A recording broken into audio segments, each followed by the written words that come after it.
Hey everyone, welcome back to Calc 3. This will be part B of Lecture 5. So where we left off was we had just finished learning about how to represent lines in space and also how to represent planes in space. We discussed how planes may intersect and how we can find and identify the angles between the planes, and also how we can identify the line of intersection between two planes when they do happen to intersect. Okay, so there's two additional pieces that we'll need for Calc 3, and there's a lot of details, obviously, that kind of float around the concepts that we've already talked about, and those details will be kind of filled in as we go forward. But these are kind of the big concepts, right? The big problem types, the big ways of thinking about 3D space. Right, so there's two basic problems that we want to address before we call an end to Lecture 5, and that is the problem of finding distances between points, planes, and lines. So we need to be able to find distances between points, planes, and lines. Okay, and so two basic problems.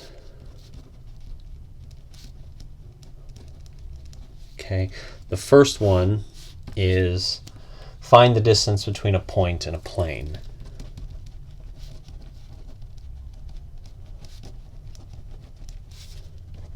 A point and a plane. And then the second one is being able to find the distance between a point and a line.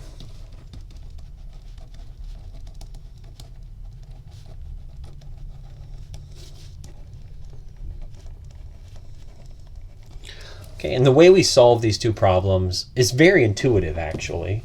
One of them uses the dot product, right? So item 1 uses the dot product.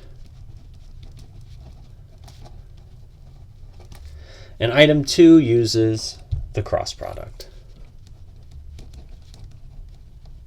And the way it's set up is rather clever. The solution to these types of problems is really clever. And I actually think it seems like on the surface like this should be insanely complex and challenging, but it's relatively straightforward, actually, given that you've understood what we've talked about thus far in the lecture and in the course. Okay, now let's naturally talk about item 1 first. So a point and a plane. Right, so I've got some plane here. Okay, and then I've got some point off the plane. Now, when we say the distance from the point to the plane, what do we mean? Well, there's lots and lots of points here. What we mean is the distance from the point to the plane. What we mean is the shortest distance to any point on the plane. So that's naturally going to be the distance created by a normal vector. Okay, so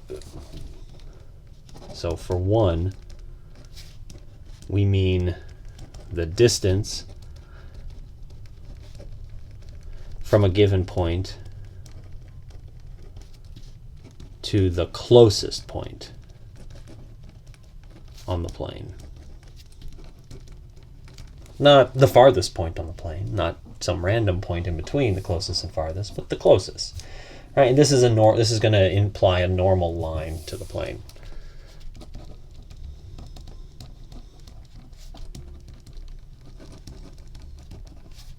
Hopefully that's clear, right? I mean, you may have some vague intuition that that's the truth, but I think if you explore that idea a little bit more, you can pretty easily convince yourself that it's closer to this line. This point is closer to this point than it would be to any other point, right? This being some other angle other than right.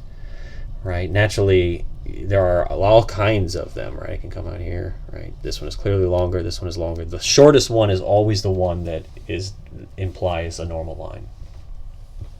Okay.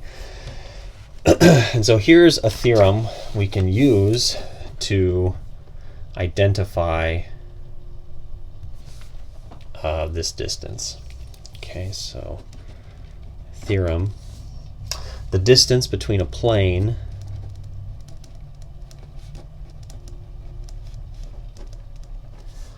and a point Q, not on the plane,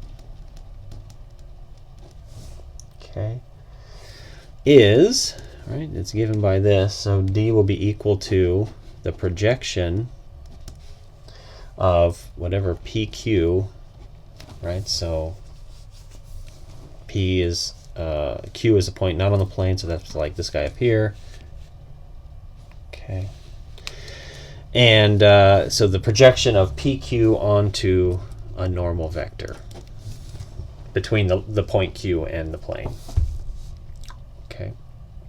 Right, so if you think of this as P, sorry, if this is P over here, and this is Q, then what we need to do is project PQ onto this normal vector. And that's going to be the distance between the point and the plane.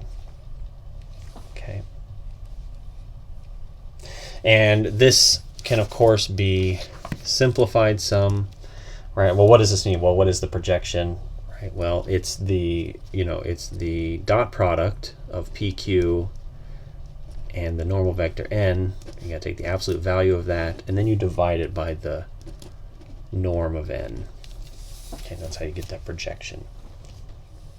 So that's relatively straightforward. I mean, if you can buy this idea that hey, look, if I'm given Q, just go find any other point P on the plane, any point P on the plane, and then you need to derive a normal vector and project PQ onto the normal vector. If you can buy that construction, then this is really straightforward. Okay, let's do an example here. All right, we want to find the distance. Find the distance between the point Q, 1, 5, negative 4, and the plane given by 3x minus y plus 2z equals 6. Okay.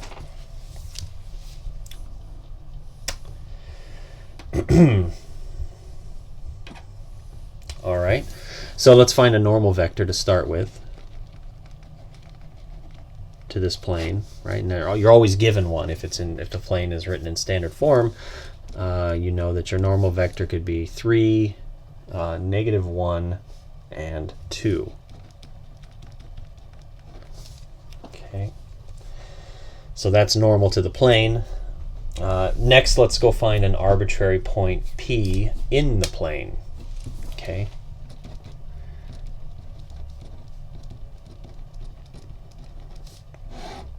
So item 1 is to find the normal vector. Item 2 is to find a P in the plane. Now, there's lots of ways to do that. You could just take the equation and set 2 of the variables equal to 0. That'll give you a point in the plane, right? So let's do that. Let's set y and z equal to 0. Right, then you get what? 3x equals 6, and so x equals 2. So 2, 0, 0 is in the plane.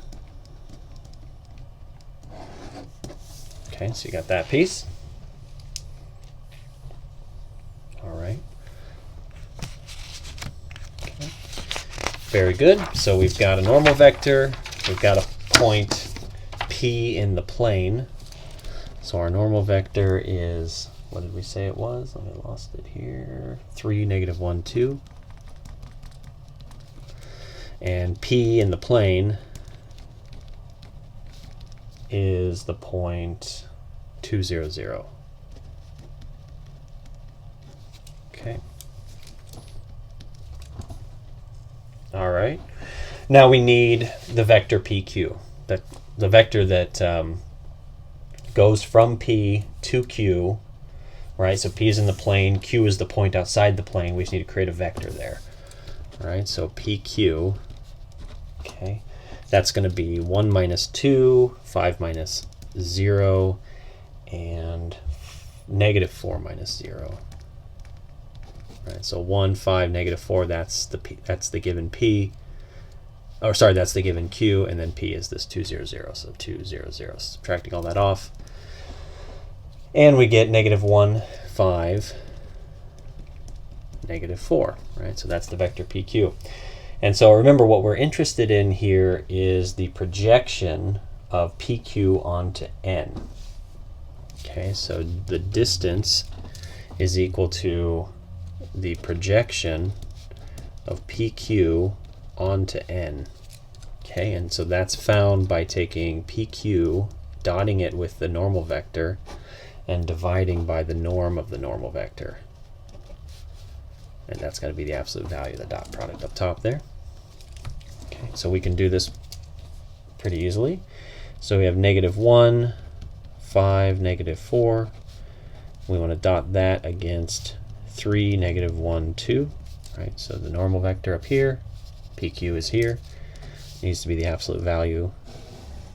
And then the norm of n is, so 3 squared, 1 squared, 2 squared. So that'd be 9 plus 1 plus 4. All right, and so this would be negative 3 minus 5 minus 8. Absolute value. And then the square root of 14. Sorry, square root of 15. Okay. All right, and so what do we get here? We get 16. So we take the absolute value, that's negative 16, absolute value of 16, divided by the square root of 15. Okay. Very good. And so that's the distance. All right, obviously you can run that through a calculator to figure out like what the decimal approximation of that number is, but that's the distance. Okay. All right. Very good. So the previous theorem, was kind of, what did we say here? Right, we've got it here. We said that the distance between a plane and a point Q is the projection of PQ onto n. It's this guy here. There's a little bit, there's a slightly cleaner way of writing this. Well, it's not as clean.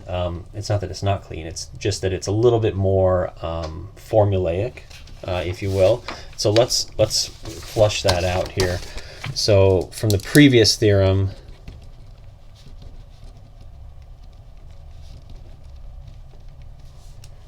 we can determine the distance between Q, which is your x0, y0, z0, so this is the point outside the plane, and the plane determined by some equation in standard form, ax plus by plus cz plus d equals 0.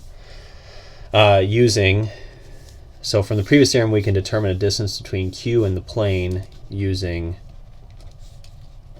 d equals, now it's the dot product, but let's write it in terms of Q and then this equation. So the absolute value of A times x0 minus x1 plus b times y0 minus y1 plus c times z0 minus z1. Okay. Okay. And divided by the norm of the normal vector, which would in this case be given by a, b, and c here, right? So it'd be a squared plus b squared plus c squared, square root of that. Okay.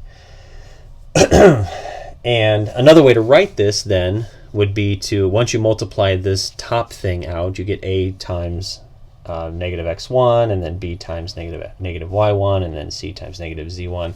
All of those combine to give you the d in this expression, right? So another way to write this would be to write it like this. It's ax0 plus by0 plus cz0 plus d. Okay, and that's still over a squared plus b squared plus c squared. Okay, and in this case, we would say, well, in both cases where p, and then it's, p is going to be your x1, y1, z1, is a point in the plane, any point.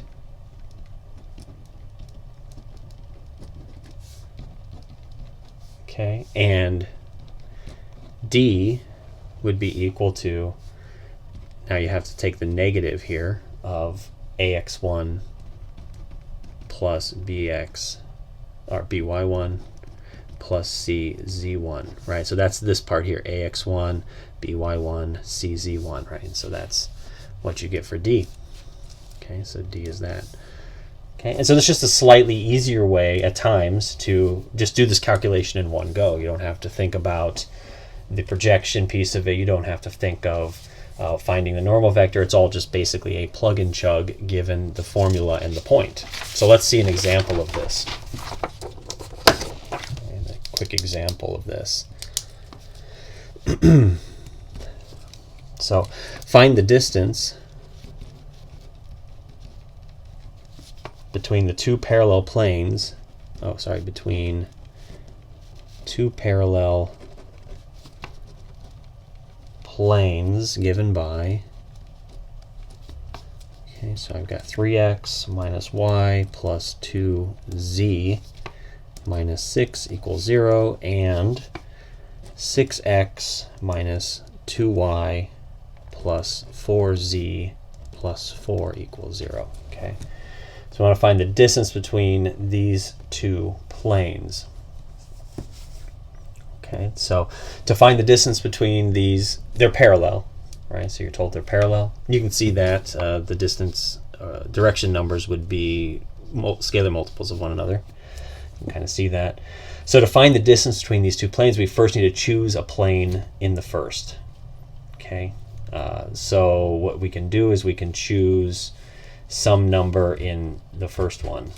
Okay, and so we'll see, let's see, if I set these two equal to 0, well, this one will set equal to 0. So if I got 3x equals 6, setting y and z equal to 0 implies x equals 2. So then the point 2, 0, 0 is in this plane. Okay, so I've got that piece already. All right, so find a point in one of the planes. Okay, then from the second, so this point is taken from this plane. So from the second plane, we need to grab A, B, C, and D.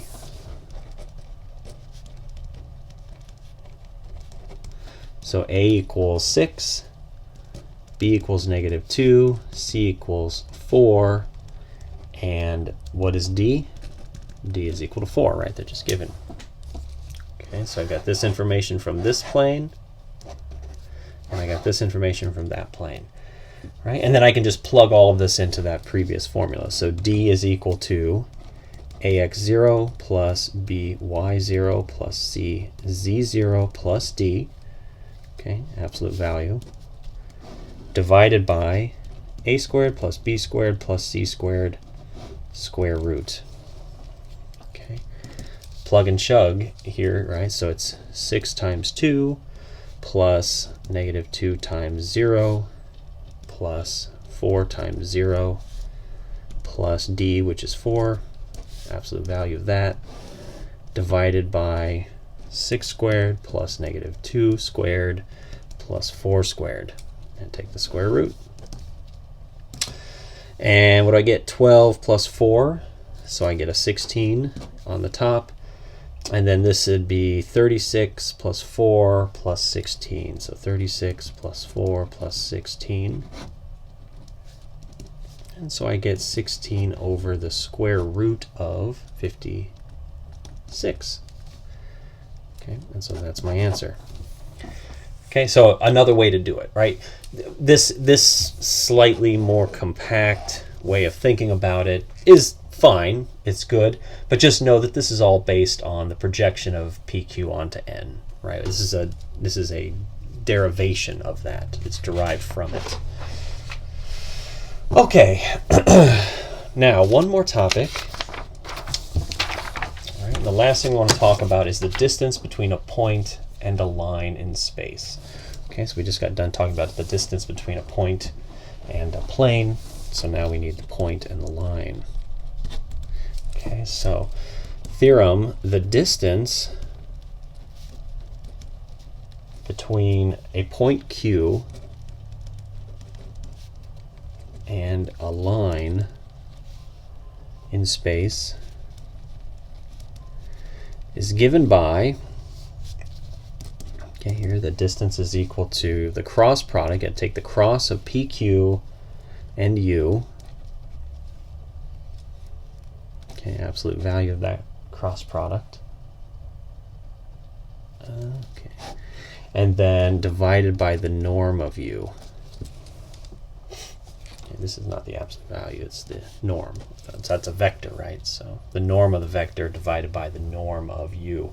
Now what is U? Well, where U is the direction vector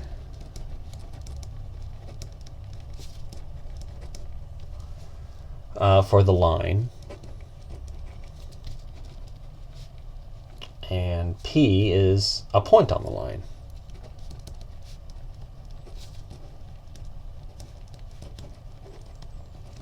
Okay. All right. Okay, so let's prove this quickly. This is not too hard to prove. And when I say prove, let's just talk through why it's true. So consider this picture. Okay. Okay, so we've got some point P, right, and a line. Okay, so we'll call this the line of interest. Right, and then we've got some other point Q up here. This is the point. Okay, so this line is down here, this point is up here. Okay, now there's going to be some point P on the line, which we'll denote as this guy here, and we can define a vector PQ right there, right? There's going to be some theta here between the line and the vector PQ. Okay, now what we're interested in is the distance here. So this is, again, right angle distance, right? So we're interested in this. So this is D. Okay, and in this case, again, this goes back to a little bit of trigonometry, but depending on the length of PQ, you basically multiply that length times the sine of theta, this angle theta. So D here is equal to the norm of PQ times the sine of theta. Okay. Okay. All right. So let's talk this through here. So what do we have? So then D equals the norm of PQ times the sine of theta, where theta, of course, is the angle between, you know, this, think of this as the vector U here, which is on the line, right, where theta is the angle between U and PQ. Now, notice, you know, P here is just any arbitrary point on this line, right? It's not given, you just go find one, okay? Okay, so it's any arbitrary point on the line, okay? So then, by theorem, by a previous theorem,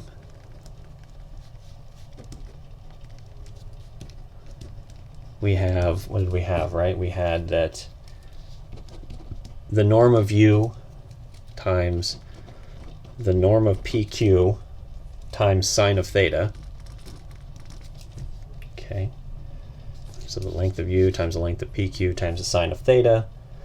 That was equal to the cross of U. So U cross PQ. Okay, the norm of that, which of course has the same norm as PQ cross U, right? Those vectors are different. PQ and U, and PQ cross U and U cross PQ are different vectors, but they have the same norm. Okay, and so this part here, this is D, right? And so we can to get to that, we can simply divide everything down by the norm of U.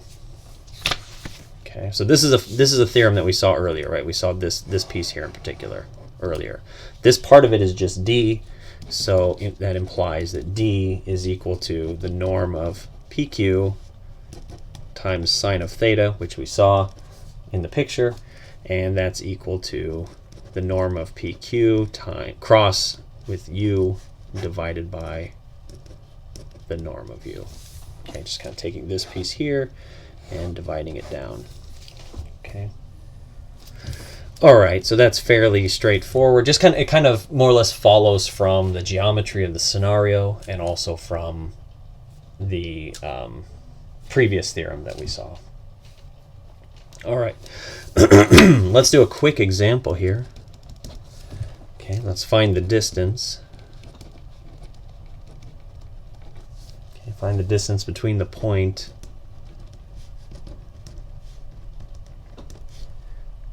Q, where Q is 3, -1, 4, and the line given by parametric equations x equals -2 plus 3t, y equals -2t, and z equals 1 plus 4t. Okay. Okay, so from the parametric equations we know the direction numbers, right? So we know the direction numbers. So a equals 3, b equals -2, c equals 4. Okay, so that means we've got this vector u, right? Remember, u is the vector that's in the direction of the line. Okay, so u would be equal to 3, -2, 4. Okay, so we're just given that. Well, you're basically given it.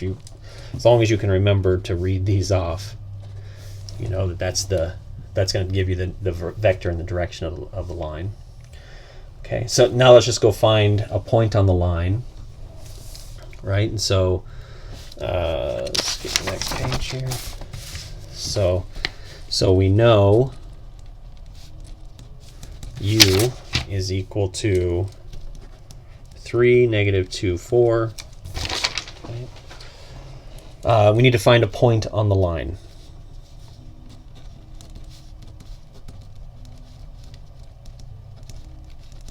How do we do that? Well, just set t equal to something. Right? In this case, let's let t equal 0.